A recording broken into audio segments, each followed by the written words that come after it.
देखो, जो हमारा टॉपिक रहेगा आज का, ठीक है, जो टॉपिक रहेगा हमारा वो रहेगा आपका सिंपल मशीन्स। स्क्रीन पर आपको दिख रहा होगा जो पहला टॉपिक है हमारा, दैट इज सिंपल मशीन्स, जिसमें हमें टोटल 6 मशीन्स के बारे में पढ़ना है। कितने मशीन्स? 6 मशीन्स। स्क्रीन पे 6 मशीन्स दिख रहे हैं आपको। कौन कौन से? वन बाई वन समझेंगे। सभी में हमें क्या पढ़ना है? मैकेनिकल एडवांटेज पढ़ना है। जैसे पहली मशीन देखो आप, इंक्लाइन प्लेन है, जैसे ये रैंप है। आपकी जो स्टेयर्स होती हैं, सीढ़ियाँ, वो भी इंक्लाइंड होती हैं। जो स्टेयर्स होती हैं वो भी इंक्लाइंड होती हैं, ठीक है। जो स्टेयर्स होती हैं आपने देखो, वो भी क्या है? एक इंक्लाइंड प्लेन है। तो जो पहला सबसे सिंपल मशीन है वो इंक्लाइंड प्लेन है। इसका क्या एडवांटेज है वो देखेंगे। दूसरा है स्क्रू। स्क्रू आपने खूब देखा, इसके बारे में थोड़ा डिटेलिंग में पढ़ेंगे, मैकेनिकल एडवांटेज एफिशिएंसी के बारे में। वेज, वेज क्या होता है? जैसे आपको कुल्हाड़ी दिख रहा होगा, तो जो शेप है इसका वो वेज शेप है, तो इस तरह को बोलते हैं वेज। तीसरा दिख रहा है लीवर। सबसे ज्यादा जो क्वेश्चन आते हैं वो लीवर से आते हैं। लीवर आपका बहुत इंपॉर्टेंट हो जाता है। इन सभी में जो सबसे ज्यादा इंपॉर्टेंट है वो लीवर है, तो लीवर को हम डिटेल से पढ़ेंगे। पांचवा जो आता है वो पुली आता है। पुली के बारे में मैंने मैकेनिक्स में कुछ क्वेश्चंस भी कराए थे। टेंशन रस्सी में निकालने का। पुली का मतलब क्या है? ये जो हाथ में यहाँ दिख रहा है, ये चीज दिख रही है, ये पुली है, इस पे एक रोप कनेक्टेड है। लास्ट जो सिंपल मशीन है वो व्हील एंड एक्सल होता है। इसको वन बाय वन हम डिटेल में देखेंगे सभी को। व्हील और एक्सल, ये व्हील है, ये इसका जो बीच में पार्ट है ये क्या है? एक्सल है। एक्सल क्या मतलब? सिंपल सा एक आपके पास है, समझ लो। नेक्स्ट देख लेते हैं। इसमें हमें स्टार्ट करने से पहले, मैकेनिकल एडवांटेज पढ़ने से पहले थोड़ा वर्क के बारे में आइडिया होना चाहिए। वर्क क्या होता है? ऑलरेडी आपको पता है वर्क क्या होता है, बट फिर भी मैं डिस्कस कर लेता हूँ थोड़ा सा। जैसे वर्क के बारे में बात कर लेते हैं। जो वर्क होता है, जो वर्क होता है आपके पास, वर्क जो होता है वो आपको पता है सर, वर्क बराबर होता है force into displacement. Force into displacement. जो वर्क होता है हमारे पास वो होता है force into displacement. Force into displacement, ठीक है। तो जो हमारा फोर्स इंटू डिस्प्लेसमेंट है, यही हमारा का वर्क होता है। फोर्स क्या होता है? फोर्स का यूनिट न्यूटन होता है और डिस्टेंस का यूनिट मीटर होता है। तो जो वर्क की जो यूनिट होती है वो होती है जूल या न्यूटन मीटर, जिसको हम न्यूटन मीटर बोल सकते हैं। यानी न्यूटन मतलब force into distance, force into displacement. यहाँ पर वेक्टर क्वांटिटी के टर्म्स में बात करते हैं तो डिस्टेंस की जगह हम डिस्प्लेसमेंट यूज करते हैं, ठीक है। तो फोर्स इनटू डिस्प्लेसमेंट या फोर्स इनटू डिस्टेंस जो भी होगा वो आपका वर्क होगा। वर्क की ऐसा यूनिट होती है जूल या न्यूटन मीटर, ठीक है। अब यहाँ पे क्या है? Work is to be done. For work to be done, किसी ऑब्जेक्ट पे वर्क होना है तो कब बोलेंगे? जब फोर्स का डायरेक्शन और डिस्टेंस का डायरेक्शन दोनों क्या हो? सेम। जैसे सपोज ये ब्लॉक है, ये ब्लॉक जमीन पे रखा हुआ है। इस ब्लॉक पे मैंने एफ फोर्स लगाया इस डायरेक्शन में, इस डायरेक्शन में एफ फोर्स लगाया, और ब्लॉक का डिस्प्लेसमेंट भी इसी डायरेक्शन में यहाँ पहुंच गया ब्लॉक थोड़ी देर बाद इस पोजीशन पे। तो कुछ डिस्टेंस ट्रेवल किया होगा डी। जो डिस्टेंस ट्रेवल किया होगा इस फोर्स का डायरेक्शन और डिस्प्लेसमेंट का डायरेक्शन, दोनों डायरेक्शन क्या है? सेम है। तब बोलेंगे work is to be done on the system, ठीक है। नेक्स्ट एक टर्म आता है पावर। पावर होता है rate of doing work, power per unit time. मान लो आपने 100 न्यूटन मीटर या 100 जूल वर्क किया, 100 जूल वर्क आपने किया। 100 जूल वर्क कितनी देर में किया? सर 10 सेकंड में। 100 जूल वर्क किया 10 सेकंड में, तो 10 सेकंड से डिवाइड करोगे कितना आएगा? 100/10, 10 आ गया। 10 जूल पर सेकंड। जूल पर सेकंड को हम बोलते हैं वॉट। क्या बोलते हैं? वॉट। जूल पर सेकंड को ही क्या बोलते हैं? वॉट। तो जो पावर की यूनिट होती है वो होती है वॉट, चाहे इसको आप जूल पर सेकंड बोलो या वॉट बोलो। जैसे फोर्स वर्क को हम जूल बोलते हैं, इसको न्यूटन मीटर बोल सकते हैं, ठीक है। ऐसे ही वर्क जो पावर की यूनिट होती है वॉट, इसको हम बोल सकते हैं जूल पर सेकंड या सिंपली न्यूटन मीटर पर सेकंड, एनएमएस, न्यूटन मीटर पर सेकंड। ये वर्क के बारे में पढ़ना है। हमारे जो मशीन्स होती हैं वो क्या करती हैं वो सुनते हैं थोड़ा सा। जैसे यहाँ पे आपके सामने स्क्रीन पे दिख रहा है work input and work output के बारे में, ध्यान सुनो। वर्क इनपुट क्या है वो समझ लेते हैं। वर्क इन वर्क इनपुट समझते हैं। वर्क इनपुट को देखो। Work input is the amount of work done on a machine. किसी मशीन पे कितना वर्क करेंगे वो वर्क डन कहलाता है। जैसे फॉर्मूला इसका डायरेक्ट है, इनपुट फोर्स इनटू डिस्टेंस। एक सेकेंड। वर्क डन होता है हमारा, वो होता है इनपुट फोर्स वर्क इनपुट की बात करेंगे तो इनपुट फोर्स, अभी इसको डिटेल में समझेंगे इनपुट फोर्स क्या है, समझ में आ जाएगा, थोड़ा रुक जाओ। Input distance and input force, ध्यान से देखो, इनपुट फोर्स एंड इनपुट, जो हमारे पास वर्क डन रहेगा वो रहेगा, वर्क इनपुट क्या है, amount of work done on a machine, input force into input distance, input क्या है वो समझाता हूँ अभी। ऐसे वर्क आउटपुट क्या होगा, जैसे अभी पिछले स्लाइड में हमने देखा वर्क डन होता है force into displacement, input work की बात करेगा तो इनपुट फोर्स और इनपुट डिस्प्लेसमेंट हो जाएगा। ऐसे जब आउटपुट की बात करेगा तो output force into output distance. ठीक है, हम अगर हम मान के चलते हैं कि हमारे कोई भी लॉसेस नहीं है, जैसे मैकेनिक्स में फ्रिक्शन लॉसेस होते हैं, जितना भी रिलेटिव मोशन होता है तो ऑब्जेक्ट्स में क्या होता है, फ्रिक्शन लॉसेस होते हैं। अगर मैं फ्रिक्शन लॉसेस को नेग्लेक्ट कर दूं, मान लेते हैं लॉसेस नहीं है, तो जनरली हमारे पास क्या होता है, जो भी वर्क आउटपुट होगा वो इनपुट वर्क के बराबर होगा, जो इनपुट वर्क होगा वो आउटपुट वर्क के बराबर होगा। ठीक है ऋषभ, आ जाओ जल्दी, ध्यान से देखो, वर्क आउटपुट और वर्क इनपुट, मैं फिर से बोला, जो भी वर्क आउटपुट होगा वर्क इनपुट के बराबर होगा, कब, जब लॉसेस नहीं होंगे, मतलब कोई भी लॉस नहीं होगा, मतलब फ्रिक्शन आपको एलिमिनेट करके दे दिया जाएगा, फ्रिक्शन लेस सरफेस बोल दिया जाएगा। यहाँ से देखो, जैसे इस क्वेश्चन को, इस डायग्राम को देखो, जो आपको ये दिख रहा है इसको देखो, जैसे ये 10 न्यूटन का वेट है, इस वेट को मुझे 3 मीटर हाइट पे ऊपर चढ़ाना था, यहाँ पे मान लो पहुंचाना है मुझे, इस वेट को मेरे को यहाँ पहुंचाना है, लेकिन मैंने क्या किया कि मैं इस ब्लॉक को यहाँ से चढ़ा के यहाँ नहीं पहुंचाया, मैं चाह रहा हूँ इस ब्लॉक को मैं यहाँ से स्टार्ट करूँ, यहाँ से स्टार्ट करूँ और ऐसे लेके जाऊँ, ऐसे करके, ऐसे स्लाइड करते हुए इंक्लाइंड सरफेस पे लेके जाऊँ, समझो चीज को। तो अगर मैं डायरेक्टली, अगर 10 न्यूटन को डायरेक्टली ऊपर हाइट पे इंक्रीज करना चाहता है, इस 10 न्यूटन को जो ऊपर की तरफ लेके जाना चाहता है, तो 10 न्यूटन ये फोर्स है और ये 3, तो ये मेरा, हमारे पास क्या होगा, ये आउटपुट मुझे यहाँ पहुंचाना है हमारा 10 न्यूटन को, तो मेरे पास टोटल कितना वर्क होता है, फोर्स होता है 10 इंटू 3, 30 न्यूटन मीटर। ठीक है, लेकिन मैं अगर इसी लोड को, जो 10 न्यूटन यहाँ लग रहा है, मैं इसी 10 न्यूटन को, जो वेट है इस ब्लॉक का, उस ब्लॉक को धक्का लगा के एक फोर्स अप्लाई कर रहा हूँ इंक्लाइन प्लेन के डायरेक्शन में, और इसको लेके जा रहा हूँ इस 15 मीटर डिस्टेंस पे, जो इनपुट डिस्टेंस है वो कितना है, 15 मीटर। इस 15 मीटर डिस्टेंस पे अगर लेके चलूंगा तो क्या होगा वो देखो ध्यान से, ध्यान से देखो, अगर मैं टोटल डिस्टेंस कितना लेके चल रहा हूँ, 15 मीटर, ध्यान से सुनो, मैं बोल रहा हूँ कि मैं जो डिस्टेंस लेके चल रहा हूँ वो हमारा डिस्टेंस रहेगा 15 मीटर का, मतलब ये डिस्टेंस 15 मीटर। तो कितना इनपुट फोर्स होना चाहिए, तो अगर हमें वर्क इनपुट और वर्क आउटपुट को इक्वेट किया तो क्या आया, F output into output distance equals to input force into, यहाँ क्या दिख रहा है कि सर अगर 15 मीटर डिस्टेंस ट्रेवल कराएंगे इसी ब्लॉक को, जो 10 न्यूटन का ब्लॉक था, इस ब्लॉक को अगर मैं यहाँ से मूव कराता हूँ कितना, 15 मीटर डिस्टेंस, तो मेरे को फोर्स कितना देना पड़ेगा, 2 न्यूटन का। मींस आपका जो आउटपुट वो हमें 10 न्यूटन का फोर्स हम पहुंचा दे रहे हैं, बट लगा कितना रहे हैं, 2 न्यूटन, एक्चुअल में कितना अप्लाई कर रहे हैं, 2 न्यूटन। 2 न्यूटन फोर्स की वजह से मैं 10 न्यूटन के ब्लॉक को भी आसानी से ऊपर पहुंचा सकता हूँ। मतलब यहाँ पे क्या हो गया सर, यहाँ पे जो हमारा इनपुट फोर्स था वो 10 न्यूटन था, आउटपुट इनपुट सॉरी आउटपुट जो फोर्स है 10 न्यूटन है, मतलब मुझे 10 न्यूटन पहुंचाना है ऊपर, लेकिन मैंने इनपुट कितना लगाया है, इनपुट कितना लगाया देखो ध्यान से, जो इनपुट लगाया है वो मैंने कितना लगाया, इस क्वेश्चन में मेरा जो इनपुट फोर्स है वो कितना है, 2 न्यूटन है, जो इनपुट फोर्स है वो कितना है, 2 न्यूटन। मींस आपने क्या किया, 10 न्यूटन को पहुंचाने के लिए सिर्फ 2 न्यूटन से काम चला लिया, मतलब आपका जो इनपुट फोर्स है वो कितना कम है आउटपुट से, 5 गुना कम है, मतलब 10/2, 10/2। 10 तो हमारे पास क्या आउटपुट है, टोटल इतना पहुंचाना था, लेकिन इनपुट आप कितना दे रहे हो, 2 न्यूटन, 5 गुना है 10/2, मतलब जो आप इनपुट फोर्स लगा रहे हो वो 5 गुना कम हो गया आपका। 5 गुना कम होने का मतलब समझते हो कि जो आपका मैकेनिकल एडवांटेज है, अब मैं वर्ड यूज करता हूँ मैकेनिकल एडवांटेज, वो कितना हो गया, 5 हो गया। यही वर्ड हमें सारी की सारी 6 मशीन्स है जो हमारे पास, उन 6 मशीन्स के बारे में डिस्कस करना है।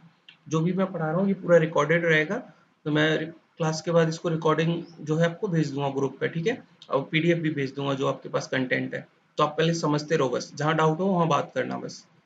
देखो, जो हमारी मशीन्स की बात कर लेते हैं थोड़ा सा, मशीन्स क्या है, आपकी स्क्रीन पे है सामने देखो, मशीन्स क्या है, मशीन क्या है, a device that makes a work easier, सभी को पता है कि मशीन की डेफिनेशन ही होती है, हमें सिर्फ इससे काम नहीं चलाना, हमें मैकेनिकल एडवांटेज देखना है। जितनी भी 6 मशीनें हैं, 6 मशीन के बारे में हमें सिर्फ ये टर्म देखना है, मैकेनिकल एडवांटेज।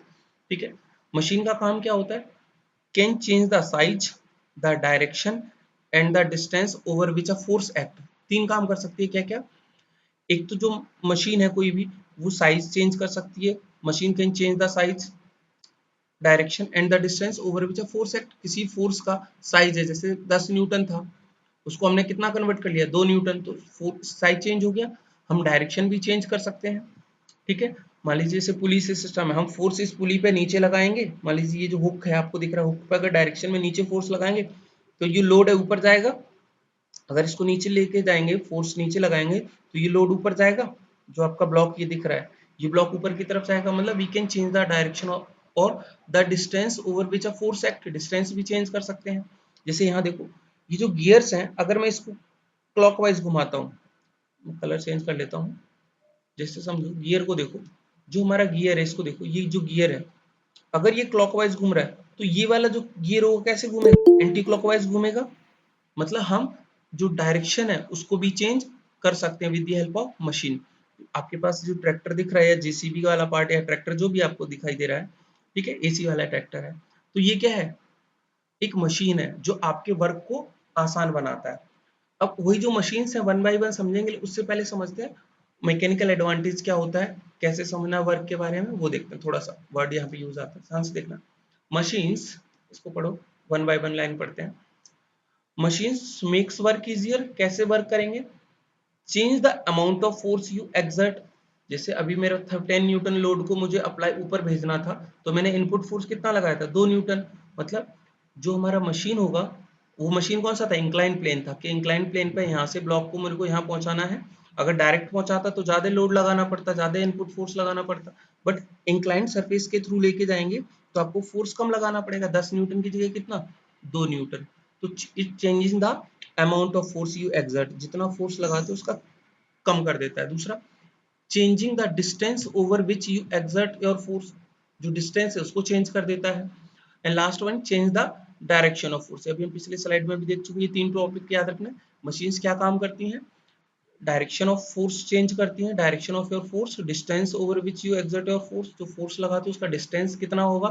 जैसे 3 मीटर डिस्टेंस ट्रेवल करना था, यहाँ पे कितना करा दिया, 15 मीटर, ठीक है। आप डिस्टेंस कम चाहते हो तो फोर्स ज्यादा लग जाएगा, ठीक है। यहाँ पे जो सबसे इंपॉर्टेंट टॉपिक आता है वो होता है मैकेनिकल एडवांटेज। इसको ध्यान से सुनो। मैकेनिकल एडवांटेज क्या होता है, mechanical advantage is the number of times, number of times a machine increase the input force on output force.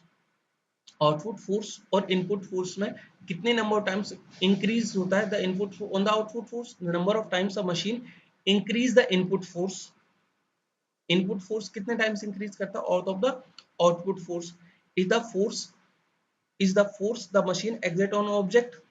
जैसे हमारे पिछले क्वेश्चन में क्या था, 10 न्यूटन हमारे पास क्या था, आउटपुट फोर्स था। इनपुट फोर्स कितना था, दो न्यूटन, तो 10/2 कितना आया, 5। मीन्स जो 5 है वो हमारा क्या है, मैकेनिकल एडवांटेज। जो 5 है वो हमारा क्या है, मैकेनिकल एडवांटेज, ठीक है। तो अभी इसको और तरीके से समझते हैं मैकेनिकल एडवांटेज को। यहाँ देखो, ये हमारे पास है, हाँ यहाँ देखो एक चीज। अब यहाँ पे मैकेनिकल एडवांटेज के साथ एक टर्म आता है, एफिशिएंसी, मैकेन मशीन एफिशिएंसी। इसके साथ क्या क्या आता है, मशीन एफिशिएंसी। मशीन एफिशिएंसी को देखो, मशीन एफिशिएंसी क्या है, all machines lose work due to friction. ये मैं डिस्कस, जो मशीन्स होती हैं, जो मशीन्स होती हैं, जस्ट जो भी मशीन्स होती हैं वो क्या करती हैं, फ्रिक्शन की वजह से कुछ वर्क लूज करती हैं। The ones that lose the least amount of work are said to be very efficient. जिसमें लॉस कम होगा, जैसे सपोज आपने 100 न्यूटन या 100 यूनिट ऑफ फोर्स लगाया, लेकिन जो आउटपुट पे मिल रहा है आपको वो सपोज 30 70 80 मिल रहा मान लो, तो कहीं ना कहीं जो 20 न्यूटन या 20 यूनिट ऑफ वर्क जो आपके पास था वो कहीं ना कहीं लॉस हो गया। बिकॉज जब किसी चीज को करोगे तो सरफेस मोशन, दो रिलेटिव सरफेस के बीच में अगर मोशन आएगा तो वहां क्या होगा, फ्रिक्शन आएगा, और फ्रिक्शन की वजह से हीट जनरेट होगी, फ्रिक्शन की वजह से हीट जनरेट होगी। तो जो हीट क्या है, कहीं ना कहीं एक एनर्जी है, एनर्जी है, वर्क है कहीं ना कहीं। तो जो भी वर्क है वो लॉस होगा अगर फ्रिक्शन इन्वॉल्व होता है। तो यहाँ पे क्या याद रखना, अगर एफिशिएंसी वाला टर्म पूछता है कभी क्वेश्चन में, तो एफिशिएंसी का जनरलाइज फॉर्मूला यही होता है कि आउटपुट वर्क अपॉन में इनपुट वर्क इंटू 100%, जो भी 100 आएगा इंटू 100 कर देंगे इंटू परसेंटेज, मतलब जो भी आएगा। जैसे मैंने बोला अभी कि सपोज इनपुट वर्क आपका 100 था और आपको आउटपुट पे कितना मिला, 80 मिला, तो एफिशिएंसी कितना हो जाएगा, 80 अपॉन में 100, 80 अपॉन 100 इंटू 100, तो 100 से 100 कट गया, क्या बचा, 80%। क्या बचा, 80%। तो एफिशिएंसी सिंपल सा आउटपुट अपॉन इनपुट, ये डायरेक्टली एक रिजल्ट याद रखिएगा, आउटपुट अपॉन इनपुट। दिखा देता हूँ, एक सेकेंड, जो ये रहेगा आपके पास, इस फॉर्मूले को याद रखिएगा, एक सेकेंड, जो ये वाला फॉर्मूला है इसको याद रखिएगा, वर्क आउटपुट और इनपुट। तो ये पूरा फॉर्मूला आपको याद रखना है, ठीक है, किसके लिए, मशीन एफिशिएंसी के लिए। आप समझते हैं वन बाय वन हम मशीन्स की बात कर लेते हैं। जैसे पहली मशीन से स्टार्ट करेंगे। जैसे मशीन है आपके पास, ध्यान से देखते जाओ बेटा, कुछ मशीन हैं आपके सामने, जो अभी डिस्कस ऑलरेडी पहले स्क्रीन पे भी देखा था, वही चीज यहाँ डिस्कस करेंगे। हमें जो हमारे सिलेबस है वो सिंपल मशीन है, कॉम्प्लेक्स मशीन्स नहीं है। तो 6 सिंपल मशीन्स हैं, कौन कौन सी हैं वो देखते हैं वन बाय वन। पहली मशीन जो है that is inclined plane. The first machine is inclined plane. किसी चीज को अगर डायरेक्टली आपको ग्राउंड फ्लोर से हाइट पे, अगर मान लीजिए यही जो ये ब्लॉक, सिलेंड्रिकल ब्लॉक दिख रहा है, रैंप दिख रहा है, रैंप, रैंप का मतलब भी क्या, इंक्लाइंड प्लेन है। मैं इसको समझा देता हूँ, देखो ध्यान से, इसका समझो कि जो एग्जांपल है वो रैंप है इंक्लाइंड प्लेन का। ये जो सरफेस है, ये जो सरफेस है, ये इंक्लाइंड प्लेन है, ये हमारे पास इंक्लाइंड प्लेन है, कुछ इस तरह से होगा 3D में, 3D में कुछ इस तरह से होगा। मतलब इसी के ऊपर ये मान लो सिलेंड्रिकल ऑब्जेक्ट है, इसको मुझे रोल करते हुए ऊपर ले जाना था, इसी ऑब्जेक्ट को मुझे रोल करके ऊपर ले जाना था। सर यहाँ से मुझे इस सिलेंडर को यहाँ से मुझे यहाँ पहुँचाना है। अगर मैं डायरेक्टली यहाँ से यहाँ पहुँचाता, ध्यान सुनो, यहाँ से यहाँ पहुँचाता, तो मुझे जितना भी इसका वेट होता, जितना भी इसका वेट होता, दैट वर्क फोर्स इनटू ये डिस्प्लेसमेंट, इतना वर्क करना पड़ता। अभी क्या होगा कि सर मुझे सेम वर्क चाहिए, तो मैं यहाँ पे जो फोर्स होगा, जो फोर्स इस डायरेक्शन में लगाऊंगा, फोर्स वो कितना लगाऊंगा वो अभी देख लेंगे फ्री बॉडी डायग्राम से। इस ब्लॉक को यहाँ पहुंचाना है, तो ये डिस्टेंस मेरा क्या है, ये डिस्टेंस मेरा कम है, बट ये डिस्टेंस ज्यादा है। अगर मेरे को ज्यादा डिस्टेंस पर सेम वर्क करना है, डिस्टेंस ज्यादा होगा, तो यहाँ पे फोर्स क्या हो जाएगा, कम हो जाएगा। तो यहाँ जो मैकेनिकल एडवांटेज आएगा वो क्या आएगा, लेंथ ऑफ द इंक्लाइन, मतलब जो इंक्लाइंड सरफेस कुछ इस तरह से है आपके पास, ये लेंथ ऑफ द इंक्लाइंड है, ये लेंथ ऑफ द इंक्लाइंड है, ये height of the inclined plane है h, height of the inclined plane. तो length of the inclined plane and height of the inclined plane, इन दोनों का रेशियो वो क्या आएगा, मैकेनिकल एडवांटेज। जनरली जो भी मशीन होता है उसका मैकेनिकल एडवांटेज हमेशा 1 से ज्यादा होता है। कोशिश रखते हैं 2 3 4, जितना ज्यादा उतना बेटर है हमारे लिए। मैकेनिकल एडवांटेज जितना 1 से ज्यादा होगा उतना अच्छा होगा, कि आपको मिनिमम फोर्स लगाना पड़ेगा। ठीक है, अगर कोई भी मशीन जिसका मैकेनिकल एडवांटेज 1 से कम आ रहा है, तो हमारे वो किसी यूज का नहीं है। ठीक है, तो जनरली हम उसको प्रेफर कम करते हैं। अगर कहीं पे जरूरी है, नेसेसिटी है कि आपका इनपुट फोर्स ज्यादा लग रहा है बट आउटपुट आपको कम चाहिए, तो हो सकता है कि जरूरत पड़ जाए, बट जनरली हम प्रेफर करते हैं कि मैकेनिकल एडवांटेज 1 से बड़ा होना चाहिए। तो एक फॉर्मूला इंक्लाइन प्लेन के लिए मैकेनिकल एडवांटेज का फॉर्मूला क्लियर हुआ। अभी क्वेश्चन देख लेंगे इस पर कैसे आता है। Length of the inclined divide by height of the plane. जैसे क्वेश्चन आपके सामने स्क्रीन पे देखो। अच्छा, कुछ और एग्जांपल देखते हैं इसमें इंक्लाइन प्लेन का। और एग्जांपल जैसे इजिप्ट के पिरामिड आपने देखे थे, पिरामिड ऑफ इजिप्ट, तो वो भी क्या है, कहीं ना कहीं इंक्लाइंड सरफेस की तरह से है। जो इजिप्ट के पिरामिड हैं, जो इजिप्ट के जो पिरामिड हैं वो भी क्या है, कहीं ना कहीं इंक्लाइंड है। ठीक है, जो ये आपको सरफेस दिख रहा है ये कैसा है, इंक्लाइंड सरफेस है। जैसे अगर मेरे को कोई चीज, जब यहाँ पे अगर आपको चढ़ाना भी होता है, मैं एग्जांपल में समझा देता हूँ। जैसे किसी ऑब्जेक्ट को मान लीजिए आपको ऊपर टॉप पे ले जाना है, तो आप क्या करोगे, कुछ इंक्लाइंड सरफेस ऐसे बनाओगे, फिर आगे घुमाओगे इस तरह से, फिर इधर इंक्लाइन करोगे, ऐसे बढ़ाओगे। ठीक है, यहाँ पे क्या होता है, दो चीजें समझो, कि जैसे अगर कोई आप में से वैष्णो देवी या यात्रा गया हो, तो सीढ़ियों से चढ़ना एक होता है, सीढ़ियों से चढ़ो, एक रैंप होता है, रैंप से चढ़ के ज्यादा डिस्टेंस कवर करना पड़ेगा, और सीढ़ियों से सीधा ऐसे चढ़ जाओ ऊपर। दो ऑप्शन है। सीढ़ियों से ज्यादा डायरेक्ट चढ़ने का मतलब ये डिस्टेंस कम हो गया, ये डिस्टेंस कम हो गया, बट लेंथ जब जाएगा तो ज्यादा लेंथ जाएगा, ऐसे करके यहाँ तक जाना है। तो यहाँ पे डिस्टेंस ज्यादा होने का मतलब आपकी जो फोर्स लग रहा होगा वो कहीं ना कहीं कम लग रहा होगा, यहाँ पे फोर्स क्या होगा, कम लगेगा, यहाँ पे फोर्स ज्यादा लगेगा। तो ऐसे ही हम किसी ऑब्जेक्ट को डायरेक्ट यहाँ से यहाँ तक पहुंचाने की बजाय उसको ऐसे इंक्लाइन सरफेस से ले, हॉस्पिटल वगैरह में भी इस तरह के रैंप देखे होंगे आपने, इंक्लाइन प्लेन जहाँ व्हील चेयर को या ट्रॉली वगैरह को लेके जाते हैं। ठीक है, अगर ऐसी ये पिरामिड है, कुछ इस तरह से रहता है, कई जगह आपने देखा होगा इस तरह से, यहाँ से हम किसी चीज को ऊपर चढ़ा रहे हैं, फिर यहाँ से जाके वो ऐसे टर्न मार लेगा इधर। माउंटेन एरिया वगैरह में रास्ते आपने जो देखे होंगे इसी तरह के रहते हैं। तो ये भी क्या एक तरह से रैंप है, वहां पे आपका क्या होता है, जो इनपुट फोर्स होता है वो कम हो जाता है। ठीक है, ध्यान से देखो, नेक्स्ट आगे बढ़ते हैं, ध्यान से देखो बेटा। इसमें एक एग्जांपल है, छोटा सा एग्जांपल है कि अगर ये क्वेश्चन है, मान लो बहुत सिंपल सा क्वेश्चन, बेसिक सा, ये आपके पास एक रैंप है, इंक्लाइन प्लेन है, इसका मैकेनिकल एडवांटेज क्या होगा? मैकेनिकल एडवांटेज क्या होगा sir? Length of the incline plane 6 है, हाइट ऑफ द इंक्लाइन क्या है 2 है, तो 6 डिवाइडेड बाय 2 3, तो 3 जो हो गया आपका इंक्लाइन प्लेन हो गया, सॉरी मैकेनिकल एडवांटेज हो गया। 3 क्या है? मैकेनिकल एडवांटेज, तो यहाँ पे मैकेनिकल एडवांटेज क्या आएगा? 3 आ जाएगा। सिंपल क्वेश्चन है, तो ध्यान रखिएगा, थोड़ा सा बेसिक फॉर्मूले हैं जो बहुत सिंपल क्वेश्चन पूछेगा। तो जनरली आपका जो क्वेश्चन बनता है वो लीवर से बनता है, बट हम लीवर पाएंगे, बट वन बाय वन सारा देख लेते हैं। तो जो पहला आपका था इंक्लाइन का, जैसे एक और क्वेश्चन ले लेता हूँ, इस चीज को मैं और दूसरे तरीके से समझाने की कोशिश करता हूँ, इंक्लाइन प्लेन वाले क्वेश्चन को। ध्यान सुनो, जैसे यही क्वेश्चन है, ठीक है, समझना। इसी क्वेश्चन को मैं चाहता हूँ कि इनपुट फोर्स और आउटपुट फोर्स के टर्म्स में समझाऊं, क्योंकि अभी जो मैंने मैकेनिकल एडवांटेज का फॉर्मूला बताया था वो क्या था, कहीं ना कहीं कि आपके पास इनपुट फोर्स कितना है और आउटपुट फोर्स कितना है, यही मैकेनिकल एडवांटेज है। आउटपुट फोर्स मेरा ज्यादा होगा, इनपुट फोर्स मेरा कम होना चाहिए, आउटपुट जो हमें मिलना चाहिए वो ज्यादा मिलना चाहिए इनपुट फोर्स के कंपैरिजन। जैसे पहला क्वेश्चन था उसमें 10/2 आ रहा था, जो पहला क्वेश्चन था उसमें 10/2 आ रहा था। 10/2 का मतलब क्या था? 5 आया था। मैं दिखा देता हूँ, जो पहला हमने केस लिया था ये वाला, इससे भी ऊपर, सॉरी, सबसे पहले जो स्टार्ट किया था हमने वो उसको बात कर लेते हैं। जैसे ये क्वेश्चन था, यहाँ पे जो मैकेनिकल एडवांटेज कितना था सर? 10 न्यूटन फोर्स को मुझे 3 मीटर हाइट पे चढ़ाना था, ये 15 मीटर का स्लोप का लेंथ था, इनपुट फोर्स मेरा आया था 2 न्यूटन, ये इनपुट फोर्स आया था। ठीक है, इसी चीज को मेरे को समझना है किस टर्म से, देखो ध्यान से, इसी चीज को हम यहाँ समझते हैं, यहाँ समझ आता हूँ उस चीज को, फिर से देखो, इस चीज को हम थोड़ा समझ लेते हैं। एक सेकेंड, ध्यान सुनो सर, ये इंक्लाइन प्लेन है, अगर मैं बात करूं इनपुट फोर्स के टर्म्स में, लेंथ तो डायरेक्ट ये 15 लेंथ है, ये जो स्लोप की लेंथ है वो 15 मीटर है। अच्छा, हाइट दे रखी है आपको 3 फीट, तो मैकेनिकल एडवांटेज हो 15/3, बट मैं सर लेंथ के टर्म्स में नहीं देखना चाह रहा, मेरे को बिना लेंथ के बताओ, तो बिना लेंथ के समझाता हूँ, देखो ध्यान से, इनपुट फोर्स और आउटपुट फोर्स के टर्म्स में समझाता हूँ।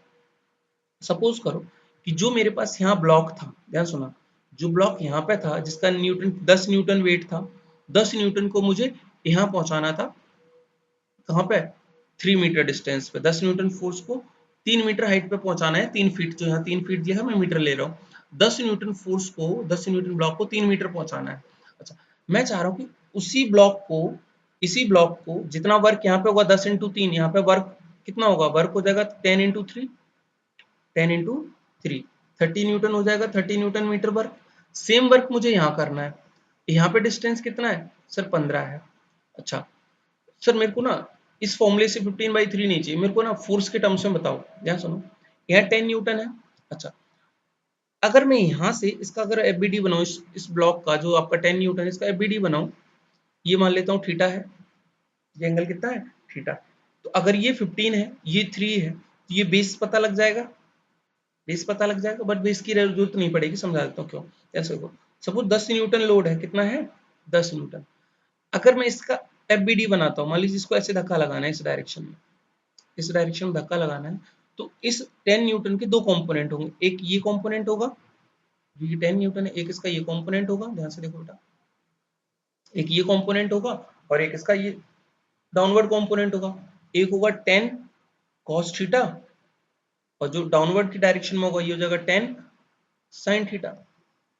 भाई, जो हमारे पास अगर डायरेक्टली 10 न्यूटन था, बट मुझे कितना चाहिए, हमें जिसको ये नीचे लग रहा होगा, तो मेरे को कितना फोर्स लगाना पड़ेगा? इनपुट फोर्स 10 sin थीटा ना। भाई, इसके दो कंपोनेंट है, 10 न्यूटन के दो कंपोनेंट है, मैं यहाँ पे फिर से बनाता हूँ। मान लीजिए ये ब्लॉक है जो मुझे ऊपर ले जाना है, इसका वेट है 10 न्यूटन, इस 10 न्यूटन के दो कंपोनेंट हो, एक ये कंपोनेंट होगा, एक ये कंपोनेंट। ये कंपोनेंट नीचे ले जाना चाह रहा है टेन साइन थीटा, और ये वाला कंपोनेंट टेन कॉस थीटा। ये तो नॉर्मल रिएक्शन यहाँ क्रिएट करेगा, तो ये नॉर्मल के बराबर हो जाएगा। बट जो टेन साइन थीटा है, ये जो टेन साइन थीटा है, ये नीचे की तरफ लग रहा हो, तो इसको मुझे बैलेंस करके ऊपर लगाना है इनपुट फोर्स। मीन्स मेरा इनपुट फोर्स कितना हो जाएगा ten sine theta, output force कितना है मेरा 10 न्यूटन है। आउटपुट फोर्स कितना है 10 न्यूटन, ये मेरे को आउटपुट चाहिए यहाँ पे। तो मैं अगर फोर्स के टर्म्स में बात करूँ, इस फॉर्मूले के टर्म्स में बात करूँ, तो मेरे पास क्या आएगा, ध्यान से देखो, सही आ जाएगा। आउटपुट फोर्स है 10 divided by 10 sine theta, 10 sine theta, 10 से 10 कट गया, 10 से 10 कट गया। साइन थीटा की वैल्यू क्या होती है, साइन थीटा होता है perpendicular upon base. Sine theta क्या होता है perpendicular upon, sorry hypotenuse, perpendicular upon, sorry बेटा, साइन थीटा होता है परपेंडिकुलर अपॉन हाइपोटेन्यूज। तो परपेंडिकुलर कितना है इस डायग्राम में देखो, ये थीटा है, ये थीटा है, परपेंडिकुलर है 3, हाइपोटेन्यूज 15।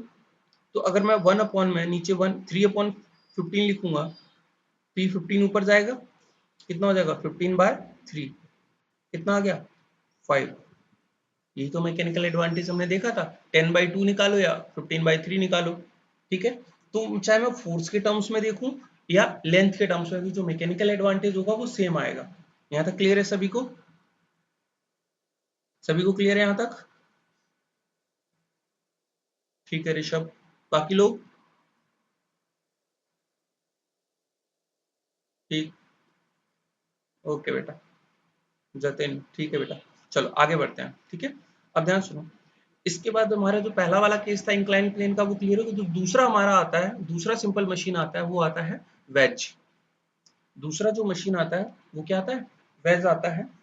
वेज को ध्यान से देखो, एक सेकेंड। जो वेज हमारा रहेगा, जो वेज रहता है उसको देखो ध्यान से। वेज क्या है, वेज एक ऐसा डिवाइस है that is thick at one edge and tapers to a thin edge. जैसे ऐसे समझो, एक एज पे तो क्या है थिक है इस तरह से, और दूसरे एंड पे क्या है थिन हो जाएगा कुछ इस तरह से। देखो ध्यान से, जो ये शेप है, जैसे कुल्हाड़ी का शेप है, कुल्हाड़ी क्या एक तरह से वैज है। देखो ध्यान से, it is a device thick at one end, thick at one edge and tapers to a thin edge. यहाँ पे थिक एज है, यहाँ पे क्या है थिन है दूसरे एंड पे। तो इस तरह का जो शेप होता है उसको बोलते हैं वेज शेप। इसे क्या बोलते हैं वेज शेप। इसका काम क्या होता है, इसका काम होता है टू स्प्लिट थिंग्स, चीजों को दूर दूर करना। कैसे दूर दूर करना, जैसे यहाँ पे आपको डायग्राम दिख रहा है, ये जो डेंजर लिखा हुआ है इस पे देखो बीच में डेंजर लिखा हुआ है, ये क्या है, ये एक वेज है। क्या है, एक वेज है, ये एक वेज है। इस वेज को देखो, वेज क्या कर रहा है, इस लकड़ी को दो पार्ट्स में, हम यहाँ पे फोर्स का डायरेक्शन दिखाता हूँ, रुको ध्यान से। जिससे जो फोर्स का डायरेक्शन है वो हमारा क्या है, वो देखो ध्यान से। तो जो फोर्स का डायरेक्शन है ना इस वेज में, वो डाउनवर्ड है। जो फोर्स का डायरेक्शन अप्लाइड फोर्स का डाउनवर्ड है। बट ये दोनों ब्लॉक जा रहे हैं, वो किधर जा रहे हैं, राइट साइड देखो भाग रहे हैं, मतलब लोड के परपेंडिकुलर डिस्टेंस की तरफ भागने की कोशिश कर रहे हैं। मतलब direction of force and direction of जो आउटपुट फोर्स है, ये मेरा कहीं ना कहीं इनपुट फोर्स है या आउटपुट फोर्स है, अपोजिट डायरेक्शन में जा रहा है। ठीक है, तो इसको देखो, एक सेकंड मेरे को दो, एक सेकंड।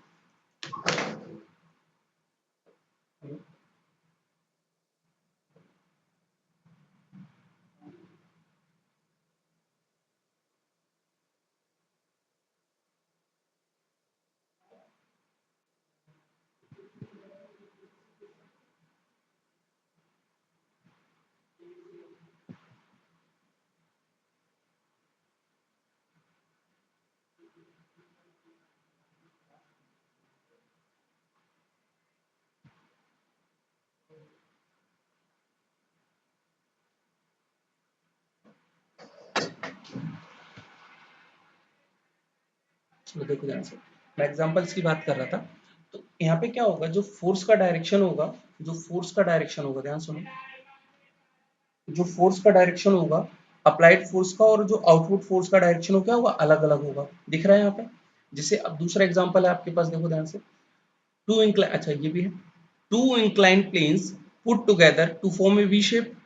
दो इंक्लाइंड प्लेन को लेके आओ, एक ये प्लेन है एक ये प्लेन है, वी शेप बना दो। प्लेन समझ रहे हो, इस तरह से, एक ये प्लेन है एक दूसरा प्लेन ये इस तरह से शेप लेके आओ तो जो इस तरह का जो डायग्राम बनेगा इसी को क्या बोलते हैं, वैज शेप। जैसे आप चेन में देख रहा होगा, तो चेन में भी ये शेप कैसा है, देखो ऐसी शेप है, तो ये भी क्या है, एक वैज शेप है। तो चेन भी क्या कर रहा है, सिर्फ दो चीजों को स्प्लिट करने की कोशिश कर रहा है। तो वेज का काम क्या है, to use to split things, चीजों को स्प्लिट करना उसका काम है। एग्जाम्पल में लॉग स्प्लिटर, जैसे यहाँ पे डायग्राम में दिखा है। और आपको वेज का एग्जाम्पल दिखाता हूँ, जैसे ये जो वेज है, इस वेज को देखो, जो ये वाला वेज है इसको देखो ध्यान से, इस वेज को देखो, ये क्या है, एक वेज है। ये भी क्या कर रहा है, कहीं ना कहीं दो चीजों को, एक चीज को दो पार्ट्स में तोड़ने की कोशिश कर रहा है। जैसे आपका नाइफ होता है, नाइफ को देखो, नाइफ भी क्या होता है सर, एक एंड क्या होता है उसका शार्प होता है, और दूसरा एंड जो होता है वो हल्का सा थिक होता है, उतना ज्यादा थिक नहीं बट हल्का सा थिक होता है। ठीक, ये क्या है, नाइफ है। ठीक है यहाँ तक, अब देखो ध्यान से, यहाँ तक सभी को क्लियर होना चाहिए आई थिंक। तो एग्जाम्पल्स याद रखना है कि वैज शेप कौन सा है, जैसे चाकू हो गया आपका, ये वैज शेप है। इसका मैकेनिकल एडवांटेज कैसे निकालते हैं वो देखो। जो मैकेनिकल एडवांटेज लिखेंगे वो सिंपल सा लिखेंगे, ध्यान से। Mechanical advantage can be written as, mechanical advantage जो लिखते हैं वो लिखते हैं length of the wedge to the width of the wedge, length of the wedge to the width of the wedge. Length यहाँ पे कौन सा लेंगे बता देता हूँ, जो लेंथ कंसीडर करेंगे length of the wedge, slope वाली लेंथ करेंगे, लेंथ ऑफ द स्लोपी, जो स्लोप होगा उसकी बात करेंगे। मतलब जो लेंथ की बात करेंगे हम इस लेंथ की बात करेंगे, इस वाली लेंथ की, इस लेंथ की, इस लेंथ की, ये वाली स्लोप की लेंथ ये है 9 सेंटीमीटर। अगर ये 9 सेंटीमीटर है और जो विड्थ है इसकी वो 3 सेंटीमीटर है, मतलब मैं इसकी बात कर रहा हूँ, जो इंक्लाइंड सरफेस है ये वाला दिख रहा है आपको, मैं रेड कलर से कर रहा हूँ, ये जो लेंथ है इस लेंथ को मैं एल बोल रहा हूँ, लेंथ ऑफ द वेज। और जो ये विड्थ है ये वाली, इसको क्या बोलूंगा, विड्थ ऑफ द वेज। तो लेंथ ज्यादा होगा विड्थ कम होगा, तो 9/3, 9/3 कितना आ गया मैकेनिकल एडवांटेज, 3, 9 क्लियर हुआ यहाँ तक। सिंपल सी चीजें रहेंगी। जो हमारे पास वैज है इसका मैकेनिकल एडवांटेज क्या है, length of the sloppy surface, length of the sloppy surface, length of the sloppy surface and divided by width of the veg. यहाँ पे क्या दिख रहा है, फोर्स का डायरेक्शन डाउनवर्ड है, जो फोर्स का डायरेक्शन है ध्यान से देखो, जो फोर्स का डायरेक्शन है ध्यान से देखो, ये फोर्स का डायरेक्शन है, जो ये डायरेक्शन है ये फोर्स का डायरेक्शन है, ध्यान से देखो, ये जो डायरेक्शन है ये फोर्स का डायरेक्शन है नीचे की तरफ। अच्छा, यहाँ पे ये डायरेक्शन किधर जा रहा है, perpendicular to the applied force जा रहा है। ठीक है, चीजें याद रखना है थोड़ा सा, इससे जो हमारे पास फोर्स रहेगा, जो फोर्स रहेगा वो कैसा रहेगा, अपोजिट रहेगा। मींस जिस डायरेक्शन में अप्लाई फोर्स करोगे उससे दूर की तरफ भागेगा, परपेंडिकुलर भागेगा इन केस ऑफ वेज। ठीक है, आगे देखो, इसमें आगे बढ़ते हैं थोड़ा सा। हमारे दो टाइप के सिंपल मशीन हो चुके हैं। तीसरा जो मशीन आता है वो आता है स्क्रू। तीसरा जो मशीन आता है वो क्या आता है, स्क्रू टाइप। स्क्रू को देखते हैं। तीसरा जो मशीन है हमारा वो स्क्रू है। स्क्रू की डेफिनेशन पढ़ो पहले ध्यान से, एक सेकेंड। इसकी डेफिनेशन पढ़ते हैं, पहले डेफिनेशन पढ़ो ध्यान से। डेफिनेशन क्या रहा है, an inclined plane wrapped around cylinder, central cylinder. कोई सिलेंड्रिकल बॉडी है आपके पास, एक सिलेंड्रिकल बॉडी है, उस सिलेंड्रिकल बॉडी के ऊपर क्या किया आपने, एक इंक्लाइंड प्लेन को रैप कर दिया। इंक्लाइंड प्लेन को रैप करने का मतलब दिखा देता हूँ कैसे रैप किया है। क्या है, जैसे आपके पास ये मान लीजिए, मेरे पास इंक्लाइंड सरफेस ऐसे था, मैं लिखा बना लेता हूँ। सपोज ये इंक्लाइंड सरफेस है ऐसे करके, मैं इस इंक्लाइंड सरफेस को इसके लाया और इसके चारों तरफ ऐसे लपेटना चालू किया, इस सरफेस को इसके चारों तरफ ऐसे लपेटना चालू किया, तो यही चीज तो सरफेस दिख रहा है। देखो ना यहाँ पे, अरे मफलर को जैसे गले में यहाँ पे क्या दिख रहा है आपको, मफलर टाइप दिख रहा है, कि उसको नीचे से स्टार्ट करते हुए ऐसे गोल गोल गोल गोल ऐसे लपेटते हुए ऊपर तक लेके आ गया। तो जो ये रोटेशन है, ये जो रोटेशन है उसी को देखो ध्यान से, इस चीज को देखो ध्यान से। सो इसी चीज को हम क्या बोल रहे हैं, इंक्लाइन प्लेन के ऊपर अगर किसी सिलेंडर के ऊपर इंक्लाइन प्लेन को लपेट दिया जाएगा, उसी चीज को क्या बोलते हैं, स्क्रू बोलते हैं। क्या बोलते हैं, स्क्रू। अब यहाँ मैकेनिकल एडवांटेज का कंसेप्ट देखो ध्यान से। मैकेनिकल एडवांटेज क्या है, it is an calculated by, इसकी दो डेफिनेशन है, दोनों समझाऊंगा। मेन डेफिनेशन ऊपर वाली, इसी को समझो। डेफिनेशन क्या है मैकेनिकल एडवांटेज की? Is calculated by dividing the length of the thread.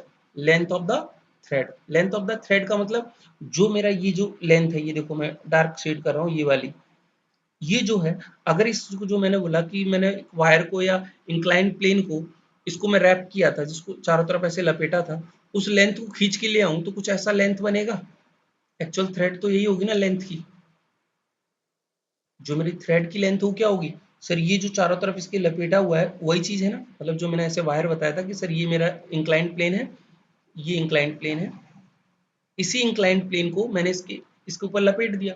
तो length of the thread by the length of the screw, length of the screw क्या है सर, जो ये हाइट है, ये वाली जो ये हाइट है, इस स्क्रू की ये जो हाइट है, ये जो हाइट है, this is the length of the screw, length of the screw और length of the thread. L T मतलब length of the thread, L S length of the screw.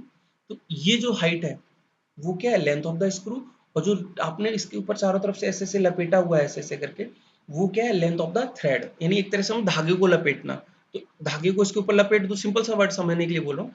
Thread का मीन्स धागा नहीं है यहाँ पे, थ्रेड का मतलब जो ग्रुप शेप आपको दिख रहा है उसको थ्रेड बोलते हैं। सिर्फ जो ये लपेट रहे हैं इस तरह से, गोल गोल गोल गोल, यही क्या है, लेंथ ऑफ द थ्रेड है। अगर धागे को भी लपेटोगे उन ग्रूव्स में, तो जो धागे की लेंथ होगी वो क्या कहलाएगी, length of the thread. And दूसरा है लेंथ ऑफ द स्क्रू। दोनों में से लेंथ ही, जिसकी लेंथ ज्यादा होगी उसको ऊपर रखेंगे, थ्रेड की लेंथ ज्यादा है तो उसको ऊपर रखा, dividing the length of the thread by the length of the screw. ठीक है, the thread usually much longer than the screw which gives them very high mechanical advantage। तो स्क्रू में क्या होता है, हाई मैकेनिकल एडवांटेज मिलता है। क्या मिलता है, हाई मैकेनिकल एडवांटेज। ठीक है, ध्यान रखिएगा इसका। दूसरा कुछ एग्जांपल्स और दिखा देता हूं मैं स्क्रू के। एक डेफिनेशन ये होगी। अब वही अगर मैं कैलकुलेट करूं लेंथ ऑफ द, तो कैसे कैलकुलेट करेंगे इसका, एक और दूसरा फॉर्मूला है, उसको देखो ध्यान से, मैं कैलकुलेट करके दिखाता हूँ। जैसे एक सेकेंड, यहाँ से देखो बेटा, मान लीजिए ये आपके पास है, कुछ आपको एग्जांपल्स दिख रहे होंगे सामने छोटे छोटे, तीसरे इंक्लाइन प्लेन है, ये सिलेंडर, इस इंक्लाइन प्लेन को जैसे यहाँ पे दिखाया है, ये लपेट के दिखाया है, देखो ध्यान से इस डायग्राम को, इस रॉड के ऊपर मैंने एक इंक्लाइन प्लेन को लपेट के दिखाया है। आप स्ट्रेंगुलर पेपर लो, छोटा सा कट करके आप प्रैक्टिस कर सकते हो। एक पेन के ऊपर, एक पेन लेना है सिलेंड्रिकल शेप का, उसके ऊपर इस ट्रेंगुलर शेप का एक पेपर काटो और उसको लपेटना चालू करो। तो जो ये एज दिख रहे हैं, ये वाले जो ये पेपर की एज होगी वो नजर आएगी, तो वो एक लाइक से क्या हो गया, थ्रेड टाइप स्ट्रक्चर हो गया। ठीक है, तो यहाँ पे मैकेनिकल एडवांटेज दूसरा फॉर्मूला क्या है, of an screw can be calculated by dividing the circumference by the pitch of the screw। अगला क्वेश्चन बनता है पिच क्या होता है। सरकमफ्रेंस तो समझ में आता है, सरकमफ्रेंस क्या है, सरकमफ्रेंस क्या है, इसका जो सरकमफ्रेंस है, अगर ये मान लो कहीं से कट करूंगा, सपोज इसका डायमीटर डी है, तो सरकमफ्रेंस कितना आएगा। तो अगर मैं बात करूं मैकेनिकल एडवांटेज की, तो वो आता है जैसे इस definition, circumference by the pitch. Circumference क्या होता है वो समझा देता हूँ। सरकमफ्रेंस क्या है सर, जैसे ये है, ये ढक्कन है, कोई जार का ढक्कन है, लिड है, लिड ऑफ एन पेन, तो ये जो सरकमफ्रेंस, ये जो डिस्टेंस है, दैट इज 2 पाई आर लिखो या पाई डी लिखो, इसका सरकमफ्रेंस कितना है, 2 पाई आर और पाई डी। सर्कल का सरकमफ्रेंस क्या होता है, 2 पाई आर या पाई डी। ठीक है, तो ऐसी एक ड्रिल बिट है, यहाँ देखो, तो ये सरकमफ्रेंस हो गया, ये जो डिस्टेंस है। अब ध्यान सुनो, पिच क्या होता है, डिवाइड द पिच। पिच क्या होता है, दो थ्रेड्स के बीच में जो वर्टिकल डिस्टेंस, समझाता हूँ। जैसे ये मान लीजिए हमारे पास कोई थ्रेड है, ये थ्रेड है, स्क्रू है, एक थ्रेड ये ऐसे है, नीचे वाला यहाँ है, तीसरा वाला यहाँ, ऐसे ये थ्रेड्स हैं अलग अलग, इनके बीच में ग्रुप है। तो दो कंसेक्यूटिव थ्रेड के बीच का जो गैप होता है इसको बोलते हैं पिच। क्या बोलते हैं, पिच। दो थ्रेड्स के बीच में जो डिस्टेंस है उसको क्या बोलते हैं, पिच। ध्यान सुनो, अब इसमें ऐसा भी हो सकता, ये सिंगुलर सिंगुलर लेड की बात कर रहा हूँ, मतलब सिर्फ एक ही स्टार्ट है इसमें ऐसे करके, तो दो थ्रेड के बीच का जो डिस्टेंस होगा उसको पिच बोलते हैं। क्या बोलते हैं, पिच। दो थ्रेड्स के बीच के डिस्टेंस को डायरेक्टली क्या बोलते हैं, पिच बोलते हैं। इसको समझो पहले, यहाँ पे कई सारे थ्रेड है, दो थ्रेड के बीच में दो सर्कुलर रिंग के बीच का डिस्टेंस को पिच बोलते हैं। अच्छा, वो डिस्टेंस कैसे निकालोगे, वो डिस्टेंस कैसे निकालोगे सर, अगर मान लो मेरे पास n नंबर ऑफ थ्रेड्स हैं, ठीक है, और मान लीजिए एक दो के बीच का डिस्टेंस कितना है, पी, दूसरे के बीच में पी, इनके बीच में पी, ऐसे पी पी पी डिस्टेंस हो जाएगा। सपोज 10 टर्म्स है, 10 थ्रेड्स हैं, तो टोटल पिच टोटल डिस्टेंस कितना हो जाएगा, 10 इंटू पी हो जाएगा। टोटल जो डिस्टेंस हो जाएगा कितना हो जाएगा, 10 इंटू पी। फिर से समझाता हूँ, रुको ध्यान से, मैं समझाने की कोशिश करता हूँ। देखो ध्यान से, मान लो ये मैं बोलना चाह रहा हूँ आपसे, एक सेकेंड,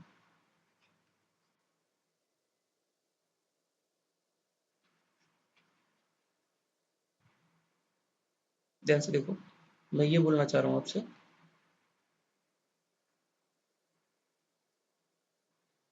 ध्यान से देखो, मैं ये बोलना चाह रहा हूँ कि अगर मान लो ये 10 आपके पास रिंग होते, कितने होते, 10, 10 थ्रेड है, ये गैप कितने हैं, 10, तो इसको 10 पी लिख सकता हूँ। ठीक है, 10 पी। अच्छा, ये 10 पी क्या है, यही तो लेंथ ऑफ द थ्रेड है, लेंथ ऑफ द स्क्रू है। जो 10 इंटू पी है भाई, दो के बीच का पी डिस्टेंस है, टोटल 10 पी होता तो 10 पी लिखता।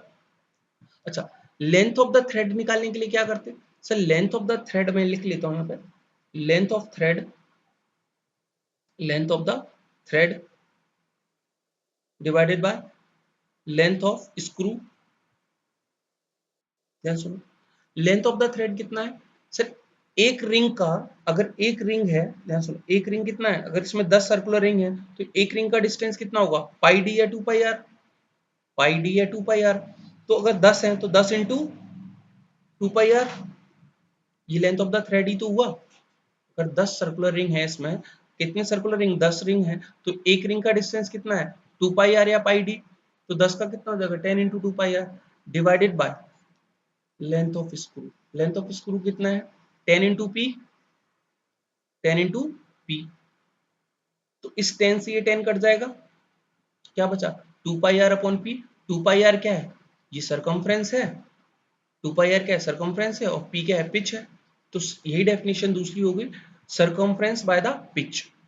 ठीक है, तो आप चाहे सरकमफ्रेंस बाय पिच वाला फॉर्मूला याद रखो या पिछला वाला फॉर्मूला याद रखो, ये वाला क्या है, the mechanical advantage is calculated by dividing the length of the thread to the length of the screw. तो दोनों डेफिनेशन ठीक है, मतलब दूसरी जो डेफिनेशन हो पहले से ही आई है।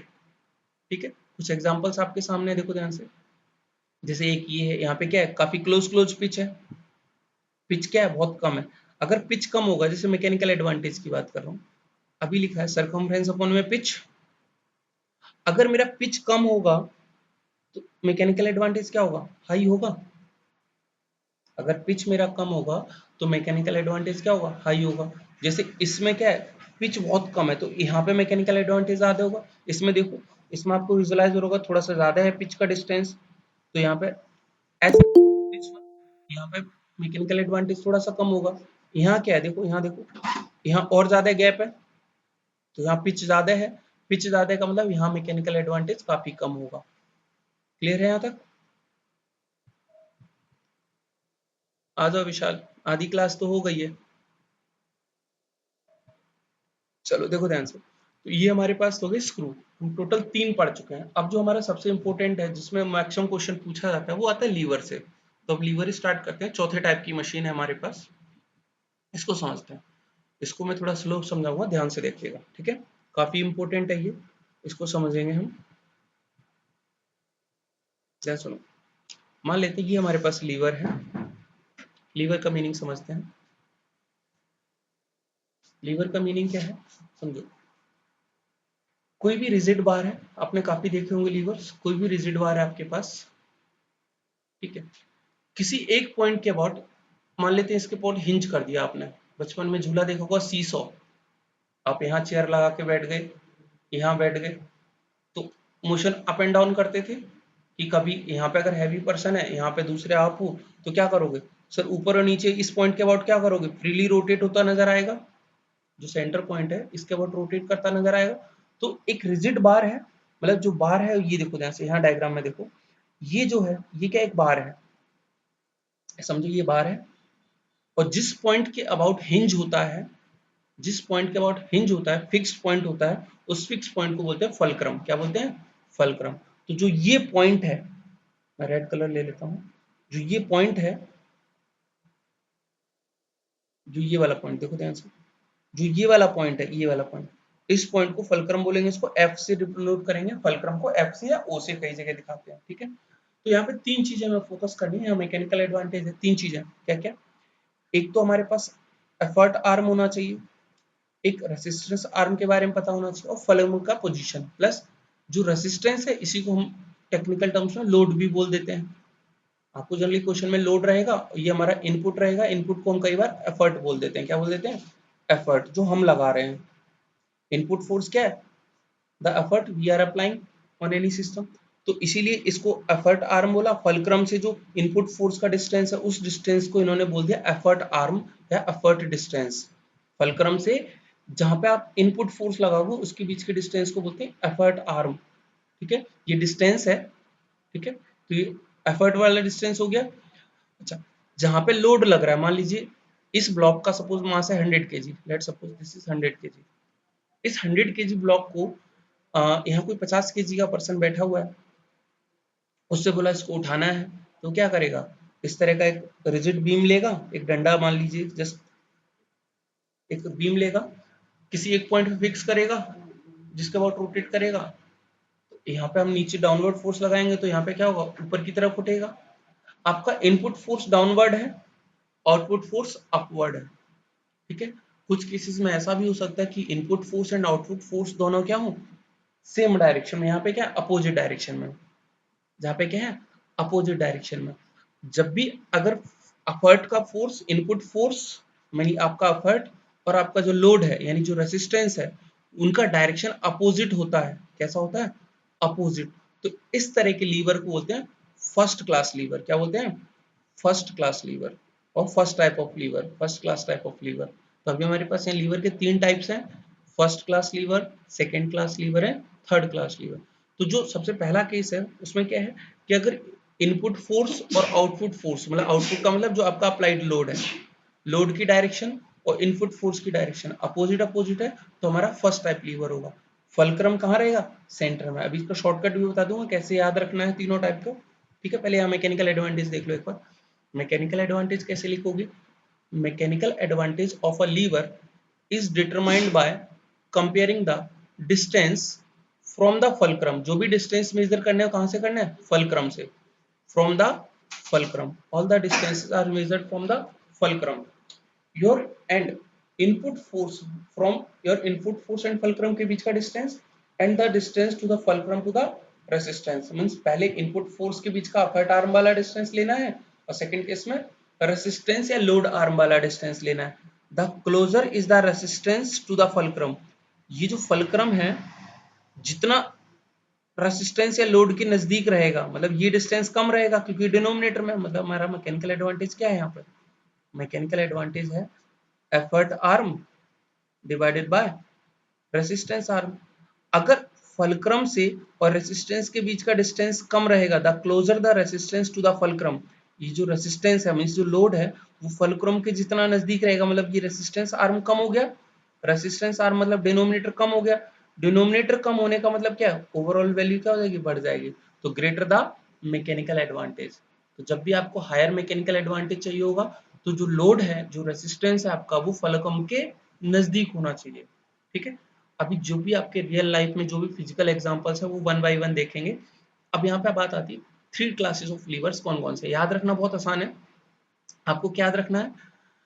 याद रखना है free, FRE, free. Free word तो याद रख लोगे ना, है ना? FREE। कैसे भूल सकते हैं, दिल्ली वाले हैं सर। FRE, देखो ध्यान से, FRE, फ्री। फ्री वर्ड को देखो, FRE, ये वर्ड याद रखना।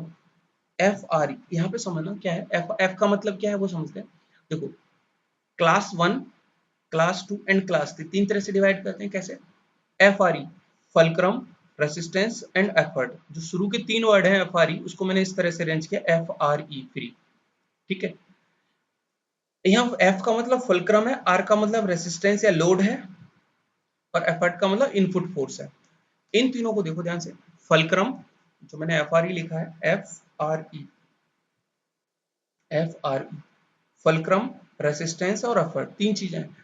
कैसे डिफाइन करेंगे? फलक्रम, ये सीक्वेंस याद रखना, 1 2 3, ये फर्स्ट, ये सेकेंड और ये थर्ड। इस सीक्वेंस याद रखो, नहीं भूलोगे कभी भी। ध्यान सुनो, क्लास वन में क्या है? जो फलक्रम होगा, मतलब जो पहला एफ मैंने लिखा, वो अगर फलक्रम कहाँ होगा, मिडल में होगा, तो उसको क्लास 1 टाइप बोलेंगे। अगर आपका रेसिस्टेंस मिडल में होगा तो उसको क्लास 2 बोलेंगे। अगर आपका एफर्ट है, इनपुट फोर्स है, वो मिडल में है तो क्लास 3 बोलेंगे।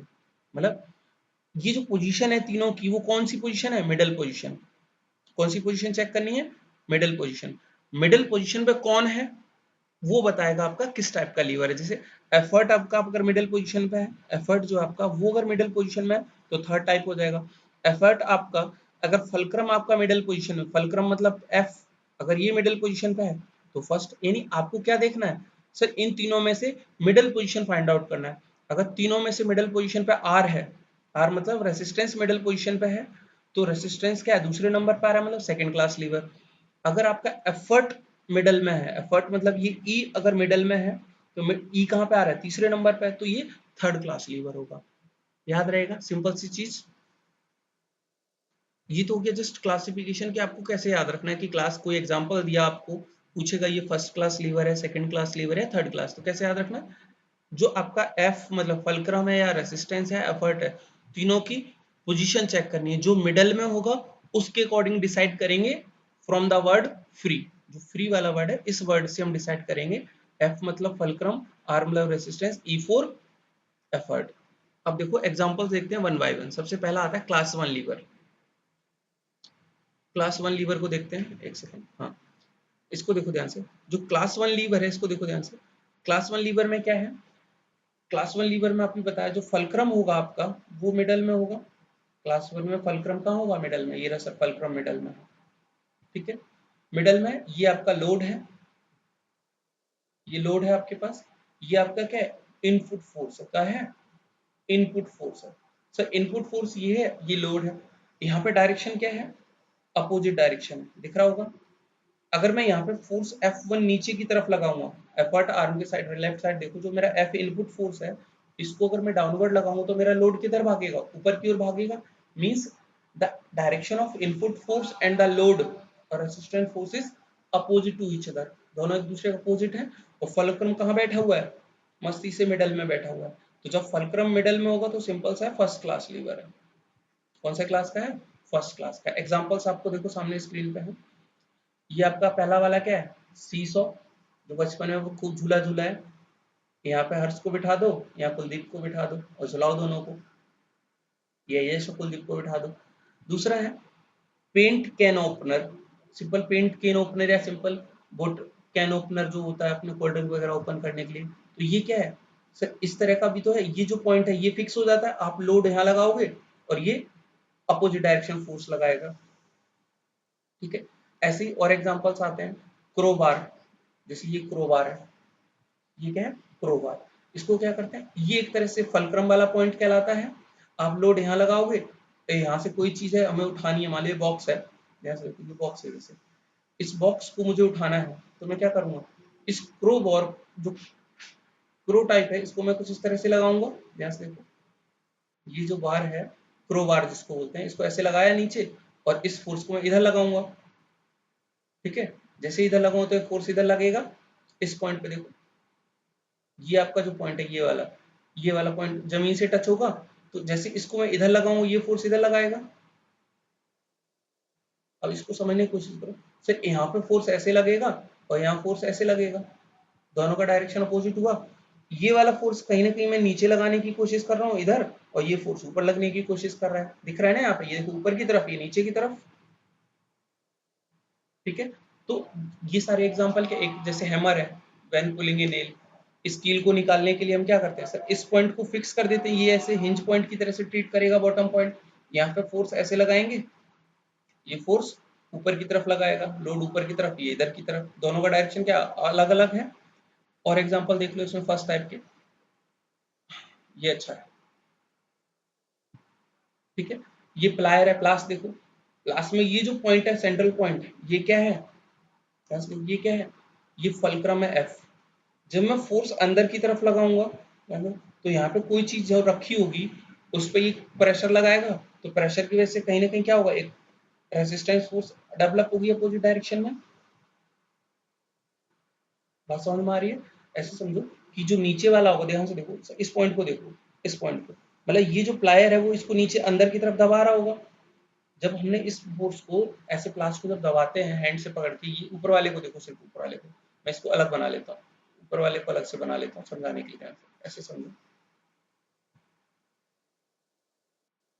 सपोज यहाँ पे ये पिंड है, अब जब मैं फोर्स यहाँ लगा रहा हूँ, एक को बना रहा हूँ, यहाँ फोर्स लगा रहा हूँ, तो ये वाला फोर्स किधर लग रहा होगा, अंदर की तरफ, जो ऑब्जेक्ट को उसको दबाने की कोशिश कर रहा होगा।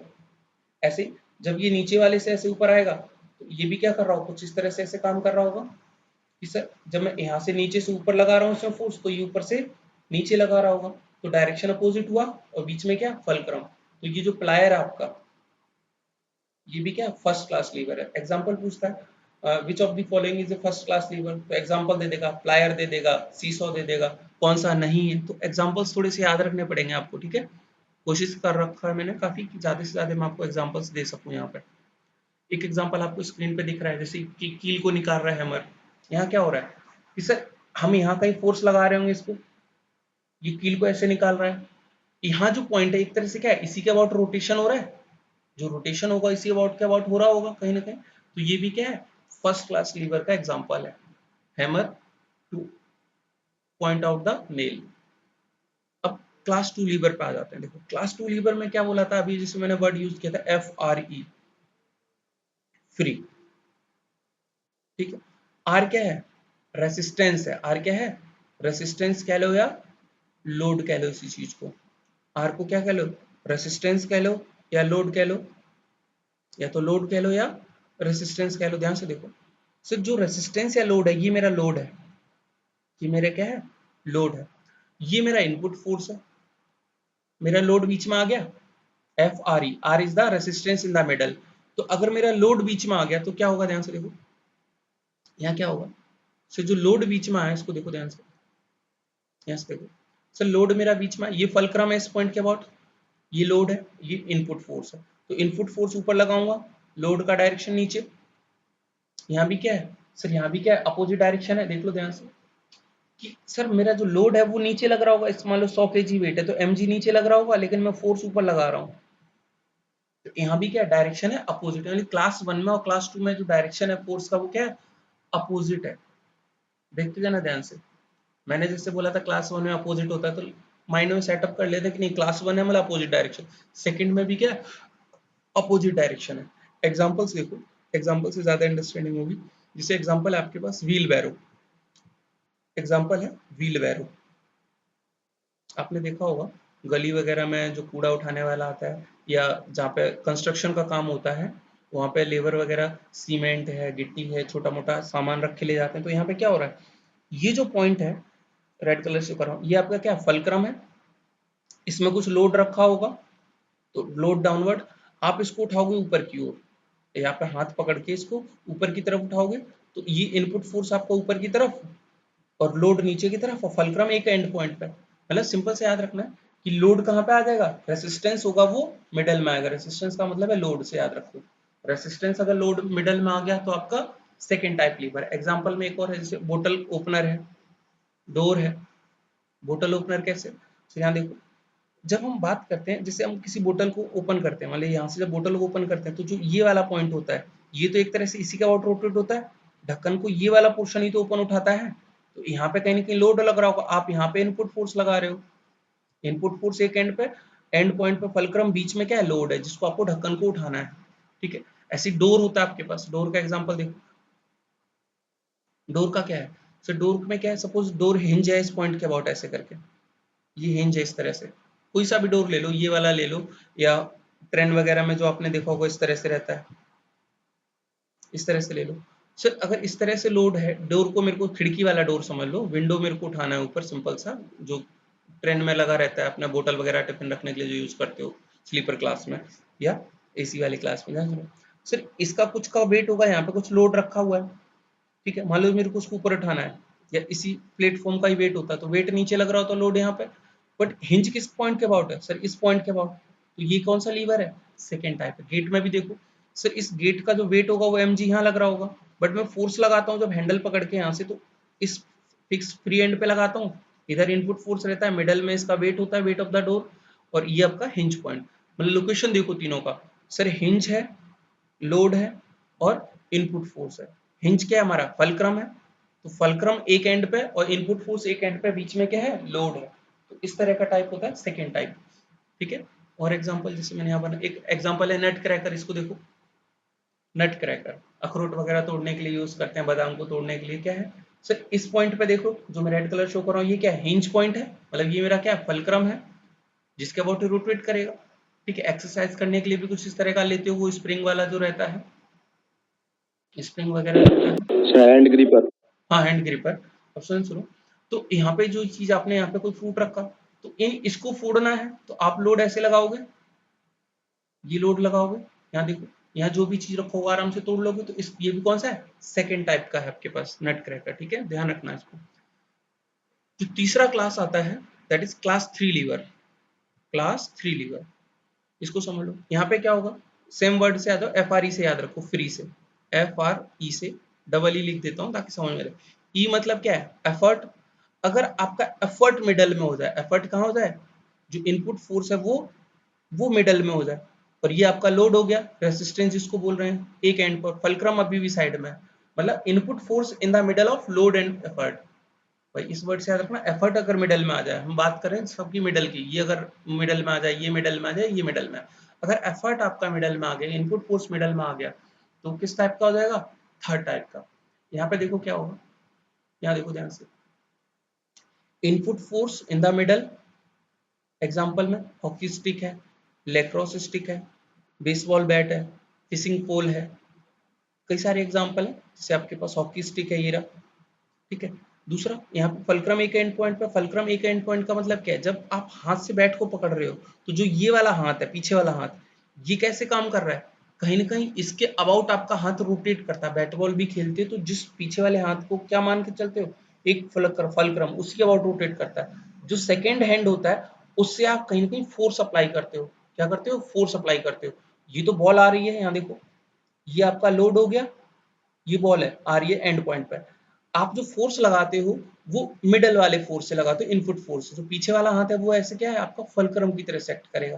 फिशिंग पोल में भी ऐसे ही होता है, फिशिंग पोल कुछ इस तरह का रहता है, यहाँ से थ्रेड रहता है, यहाँ मछली वगैरह पकड़ी होगी, तो मछली जब इसको पकड़ेगी तो ये चीज हल्का सा बेंड होगा, यहाँ मशीन लगा रहता है, मशीन वाला हो या हाथ वाला समझ लो, तो जो पीछे वाला हाथ होता है, दो हाथ से पकड़ते हो, पीछे वाला जो हाथ होता है वो एक तरह से फलक्रम की तरह से बात करेगा, फलक्रम। जो मिडल वाला होगा इससे आप उठाने की कोशिश करोगे ऊपर, जो मिडल वाला पॉइंट होगा वो आपका इनपुट फोर्स ऊपर उठाने की कोशिश करोगे, और ये नीचे की तरफ। ठीक है, तो ये एग्जांपल्स हैं आपके थर्ड क्लास लीवर के। इसमें एक और एग्जांपल हो सकता है आपका, जैसे हाथ है, आर्म है आपका, मैं एग्जांपल यहाँ बता देता हूँ। जो थर्ड टाइप में है वो आपका आर्म है, मान लीजिए ये आर्म है, समझ लो, ये आर्म है आपका, किसी कार्टून का आर्म है, ये आर्म है, सपोज ये आर्म है, यहाँ पे आपको लोड लेके उठाना है, इसको लोड उठाना है, लोड को ऊपर लेना है, लेकिन लोड नीचे लग रहा होगा। जो ये पॉइंट आपका जो कोनी वाला है, आपकी जो एल्बो है, इसको देखो ध्यान से, एक सेकंड कलर चेंज कर, जो एल्बो है वो एज ए फलक्रम की तरह से ट्रीट करेगा। जो आपकी ये बोन है, एल्बो से लेके जहां पे लोड पकड़ा हुआ है, आप लोड ऊपर उठाने की कोशिश करोगे, ये आपका क्या है, हिंज पॉइंट है। तो कहीं ना कहीं जो आपका ये रॉड है, जो आपका बोन है, जो आपके आर्म का बोन है, ये क्या करेगा, इस लोड को यही तो इनपुट की तरह से फोर्स लगाएगा। इस पॉइंट का आप हाथ रख के डंबल वगैरह उठाते हो, क्या किस पे फोर्स पड़ता है आपका, इनपुट फोर्स कौन लेता है, ये बोन लेता है मिडल वाला। तो यानी ये आपका हिंज पॉइंट हो गया, ये आपका इनपुट फोर्स, आउटपुट फोर्स हो गया, मतलब जो हमारा लोड हो गया। ठीक है, जो बोन है आपका वो क्या है, कहीं ना कहीं आपका इनपुट फोर्स की तरह से ट्रीट करेगा। जैसे सेकंड हैंड यहाँ पे इनपुट फोर्स है, यहाँ पे भी हॉकी में भी जो नीचे वाला हाथ होता है ये इनपुट फोर्स होता है, ऊपर वाले से सिर्फ रोटेट करने के लिए करते हैं, ऊपर वाले हैंड से। ठीक है, तो यहाँ पे आउटपुट जो बॉल होता है वो, तो ध्यान रखना कि अगर आपका इनपुट फोर्स मिडल में है तो आपका कौन सा कहलाएगा, क्लास थर्ड लीवर। ठीक है, तो यही चीज दिमाग में रखना है। और मैकेनिकल एडवांटेज याद रखना है कि फलक्रम से डिस्टेंस मेजर करेंगे जब भी करेंगे। ठीक है, अब ध्यान सुनो, जो पांचवा हमारा सिंपल मशीन आता है वो आता है व्हील एंड एक्सल। इसमें ज्यादा कुछ नहीं है, समझ लो। व्हील एक्सल में क्या है, दो चीजें हमारे, एक व्हील रहेगा, एक्सल रहेगा। टू सर्कुलर और सिलेंड्रिकल ऑब्जेक्ट फास्टेन टुगेदर, दो सर्कुलर या सिलेंड्रिकल ऑब्जेक्ट को एक कॉमन एक्सिस के अबाउट रोटेट करेंगे तो both around the same thing, same axis या सेम थिंग के अबाउट रोटेट करेंगे, कॉमन एक्सिस का मतलब सेम थिंग के about. The larger object is known as wheel and the smaller one is known as axle. जैसे मैंने starting में आपको दिखाया था कि टायर है, टायर और टायर के बीच में एक्सल, तो जो छोटा वाला पार्ट है वो एक्सल है, बड़ा वाला बाहर वाला क्या है, व्हील है। तो larger object is wheel and the smaller one is the axle. नीचे एग्जांपल देखो, एग्जांपल दिया हुआ है, ये देखो आपका स्क्रू ड्राइवर है, तो जो इनर वाला जो है वो एक्सल कहलाएगा, जो आउटर वाला पेरिफेरी वाला पार्ट है वो हमारा व्हील कहलाएगा। यहाँ पर मैकेनिकल एडवांटेज कैसे निकालते हैं, सिंपल है मैकेनिकल एडवांटेज, जैसे ये है the mechanical advantage of the wheel and axle is given by, मैंने बोला मैकेनिकल एडवांस 1 से बड़ा आएगा, तो कभी डाउट आए तो जो लार्जर वैल्यू होगी ऊपर रखना है, छोटी वाली वैल्यू नीचे। Radius of the larger wheel और radius of the smaller wheel, यानी radius of the wheel divided by radius of axle. इस तरह से आप मैकेनिकल एडवांटेज निकालोगे। जैसे एग्जांपल दिया है नीचे, if the radius of the handle of a screwdriver is 1.5, जो स्क्रू ड्राइवर है हैंडल का रेडियस 1.5 है, and the radius of the axle is 0.3, तो मैकेनिकल एडवांटेज कितना हो जाएगा, मैकेनिकल एडवांटेज हो जाएगा 1.5 divided by 0.3, 1.5 divided by 0.3, 1.5 divided by 0.3, इसको जीरो से डेसिमल हटाओ, 15/3 कितना आ गया 5। मींस इस क्वेश्चन के लिए मैकेनिकल एडवांटेज कितना हो जाएगा 5। तो जितने भी आपके पास सिंपल मशीन्स हैं सब में मैकेनिकल एडवांटेज के बारे में पूछता है, तो वो आपको पता होने चाहिए। प्लस मैंने क्लास में एक स्लोप के बारे में बताया था, इंक्लाइन स्लोप था, वहां पे मैंने डेरिवेशन कराया था लोड के लिए पी वाला, ठीक है, तो वो एक बार वो और देख लेना, वो सिंपल मशीन से ही रिलेट करता है, बाकी मैं करा दूंगा इसको। इंक्लाइन प्लेन था थीटा, उसमें फ्रिक्शन इन्वॉल्व, फ्रिक्शन मेरे को कराना है, उसके बाद वो डेरिवेशन कराऊंगा। तो इंक्लाइन सरफेस रहेगा, इस पे एक ब्लॉक को मेरे को पी फोर्स से धक्का लगाना है, बॉटम से ऊपर लगाना है, तो पी की वैल्यू क्या होनी चाहिए इन टर्म्स ऑफ फ्रिक्शन। तो जब मैं फ्रिक्शन करा दूंगा तब डेरिवेशन कराऊंगा, जिन बच्चों को फ्रिक्शन नहीं हुआ है उनके लिए। बाकी लोग रिवाइज करेंगे जो क्लास में करा चुका हूँ उसके अकॉर्डिंग। आगे देखो, इसका मैकेनिकल एडवांटेज 5 क्लियर है सभी को। आगे देखो, जो नेक्स्ट और लास्ट हमारे पास जो आता है, जो नेक्स्ट और लास्ट जो हमारे पास आता है सिंपल मशीन, वो आता है पुली। पुली क्या है, देखो ध्यान से डायग्राम में देखो, ये ग्रुप्ड है, पुली आपका ग्रुप भी हो सकता है और सिंपली डायरेक्ट बिना ग्रुप की भी हो सकता है। जो पुली होता है वो आपका ग्रुप वाला भी हो सकता है और बिना ग्रुप के भी हो सकता है। मीन सीधा बेल्ट लगाओ इसके ऊपर, गांव वगैरह में आपने देखा होगा चारा काटने की मशीन जो ऑटोमेटिक रखते हैं, या थ्रेसर वगैरह गेहूं कटिंग वाली मशीन होती है, उसमें बेल्ट यूज कुआ करते हैं। भी होता है, हाँ कुआ भी होता है, हाँ जी, कुआ। हाँ कुएं में वो ग्रुप वाला होता था, कुएं में जो पानी पहले निकालते थे कुएं से, वेल से जो पानी निकालते, वो इसी तरह की पुली यूज करते, जैसे यहाँ डायग्राम में आपको दिख रहा है लकड़ी का पुली दिख रहा है। चलो, तो यहाँ पे क्या है, a grooved wheel with a rope cable wrapped around it. Wheel, rope और केबल, रोप हो, रस्सी हो, कोई केबल हो, या कोई बेल्ट भी हो सकती है, बेल्ट भी लिख देता हूँ, रैप्ड अराउंड इट, तो उसको क्या बोलते हैं, एक व्हील है, व्हील के ऊपर एक कोई भी रस्सी या केबल को लपेट दो, वो एक तरह से पुली कहलाएगी। अब यहाँ पे दो चीज आती है, एक होता है फिक्स्ड पुली, एक होता है मूवेबल पुली। एक होता है फिक्स्ड पुली, एक होता है मूवेबल पुली। जैसे ये पुली क्या है, फिक्स पुली है, क्योंकि ऊपर आपने इसको बांध रखा है यहाँ पे, तो ये पुली नहीं घूमेगी, सिर्फ रस्सी इसके पे स्लाइड करके निकलेगी, तो ये कैसी फिक्स पुली है। जब पुली खुद रोटेट कर सकती है, पुली खुद रोटेट कर सकती है, तो वो होता है मूवेबल पुली। तो ध्यान क्या रखना, अगर फिक्स पुली रहता है तो यहाँ पे कोई भी मैकेनिकल एडवांटेज नहीं मिलेगा आपको, there is no mechanical advantage. सिर्फ ये क्या करेगा, डायरेक्शन ऑफ फोर्स वो चेंज करेगा, डायरेक्शन ऑफ फोर्स। आप यहाँ खींचोगे वो नीचे खींचेगा, जैसे आप कुएं से पानी निकालते थे, सर इस डायरेक्शन में क्या है, मान लो पुली फिक्स है, मैंने उसको ऊपर से फिक्स कर दिया, पुली को टॉप सरफेस से फिक्स कर दिया, पुली नहीं घूमेगा, सिर्फ रस्सी इसके ऊपर स्लाइड करते हुए ऐसे ऐसे जाएगा। यहाँ बकेट है, तो ये मैं नीचे खींच रहा हूँ, इनपुट फोर्स, पानी को ऊपर लाना है, तो ये पुली का काम क्या है सर, इनपुट फोर्स डाउनवर्ड है और बकेट जो मेरा ऊपर आ रहा है वो ऊपर है, तो फोर्स के डायरेक्शन को चेंज करने का काम आएगा। It does not create a mechanical advantage, but जो मूवेबल पुली होगा उसमें मैकेनिकल एडवांटेज आएगा, और जो मैकेनिकल एडवांटेज आएगा वो कितना आएगा, is equal to the number of supporting ropes. किसी पुली को कितने नंबर ऑफ रोप्स सपोर्ट कर रहे हैं, उसको होल्ड करके रखे हैं, उतना ही नंबर ऑफ क्या आ जाएगा, मैकेनिकल एडवांटेज। एग्जांपल से समझा दूंगा अभी, पहले और कुछ देख लेते हैं उसके बाद। जैसे हाँ एग्जांपल नीचे है स्क्रीन पे देखो, यहाँ एग्जांपल समझते हैं। जैसे ये हमारे पास, इसको समझो, थोड़ा सा इसको और जूम कर लेता हूँ मैं।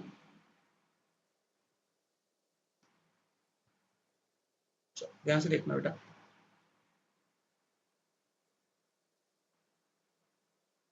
एक सेकेंड, इसको देखो ध्यान से, थोड़ा सा ब्लर होगा इमेज, समझना कि अगर ये एक पुली है यहाँ पे, ये वाली पुली देखो, सेकंड वाली पुली, नीचे 10 न्यूटन फोर्स लग रहा है, इसको मैंने दो रस्सी से बांधा हुआ है, एक दो रस्सियां जा रही हैं ऊपर की तरफ, तो जब इसका एबीडी बनाओगे, इस वाली पुली का एबीडी बनाओगे, तो दो रस्सियां ऊपर है, तो कितनी रस्सी इसको सपोर्ट कर रही है ऊपर, दो, और नीचे एक 10 न्यूटन, तो यहाँ पे ये 10 न्यूटन है, यहाँ पे ये 5 न्यूटन 5 न्यूटन, तो यहाँ पे क्या होगा, जो आपका मैकेनिकल एडवांटेज, कितनी रस्सी है, दो है, कितनी है, दो, कितनी है, दो, तो एक्चुअल में आपको जो रस्सी से खींच रहे होगे, आपको लोड कितना लगाना पड़ रहा होगा, 5 न्यूटन।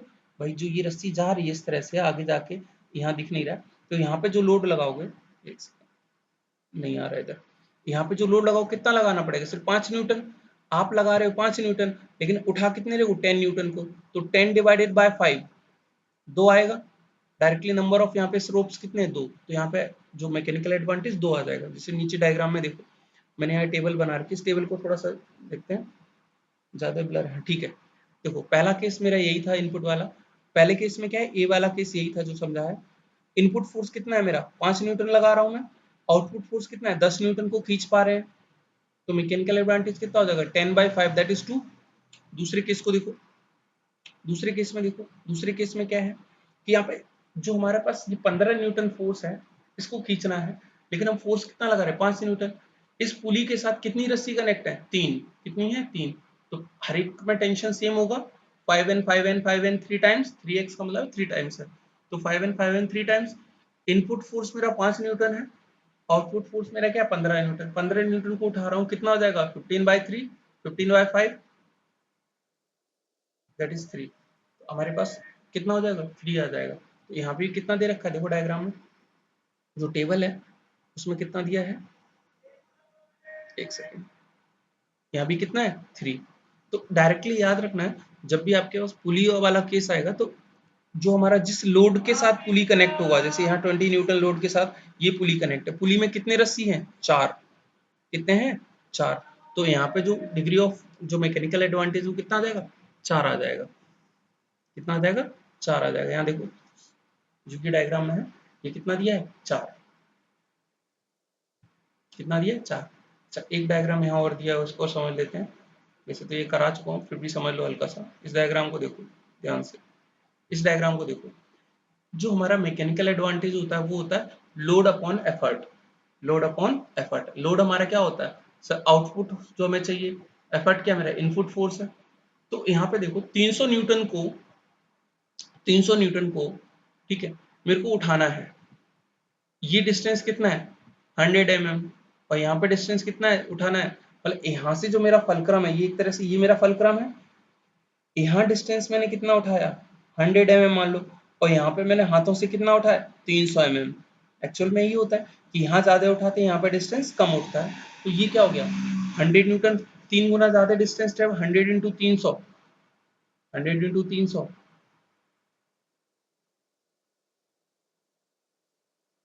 30,000, यहाँ देखो 300 × 100, ये भी 30, वर्क इनपुट आउटपुट सेम हो गया, तो लोड कितना होगा, 3,300, हमारा क्या है, एक तरह से लोड लगा रहे हैं, इनपुट लगा रहे हैं 100 न्यूटन, कितना हो जाएगा, 3/1, तो सिंपली सी लोड और एफर्ट देखना है, 100 न्यूटन एफर्ट लगा के 300 न्यूटन को उठा पा रहा है, एफर्ट कम लगाया, आउटपुट ज्यादा ले रहा है, मीन्स मैकेनिकल एडवांटेज ज्यादा होगा, वन से ज्यादा, तो 3, तो ये आपके पास बेसिक्स थे, जितने भी सिंपल मशीन है, ये 6 आपकी मशीन है जो पढ़ना है, जिसमें से लीवर वाले पे फोकस रखिएगा, लीवर पे प्लस इंक्लाइन प्लेन वाले के कुछ डेरिवेशन है वो मैं कराऊंगा, जब फ्रिक्शन करा दूंगा तब, ठीक है, फिर एक जो आपके सिलेबस में नहीं बट सुन लो फिर भी, next is compound machine, compound machine को कई बार हम कॉम्प्लेक्स मशीन भी बोल देते हैं, क्या बोल देते हैं, कॉम्प्लेक्स मशीन,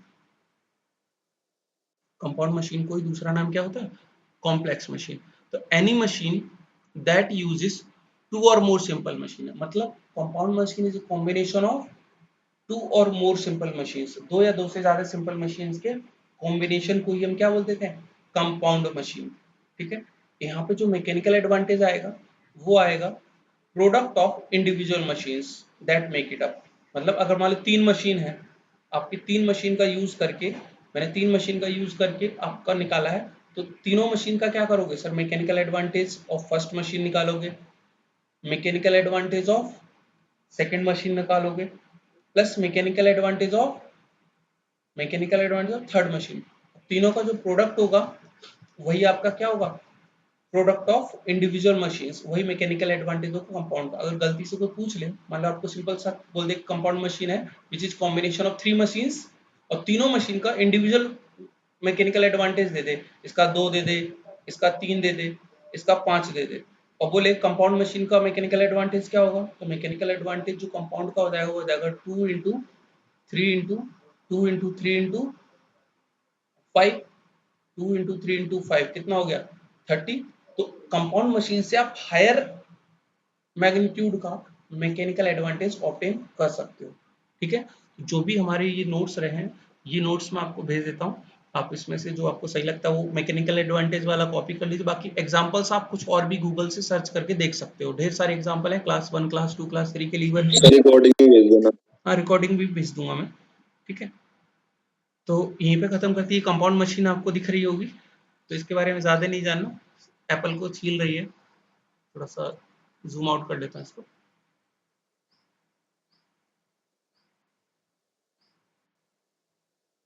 जस्ट ये आपके पास एक मशीन है, एप्पल को पील ऑफ कर रही है, ये कंपाउंड मशीन है।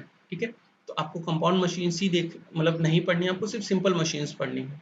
ठीक है, तो आज की क्लास हम यहीं पर खत्म करते हैं। बाकी कोशिश रहेगी मेरी, आज मैं रात को भी क्लास ले सकता हूँ आप लोगों की, जिसमें मोमेंट ऑफ इनर्शिया का कुछ फॉर्मूले देखेंगे प्लस क्वेश्चंस करेंगे इवनिंग में 10 बजे के बाद। ठीक है, आज रात। Okay sir. ओके।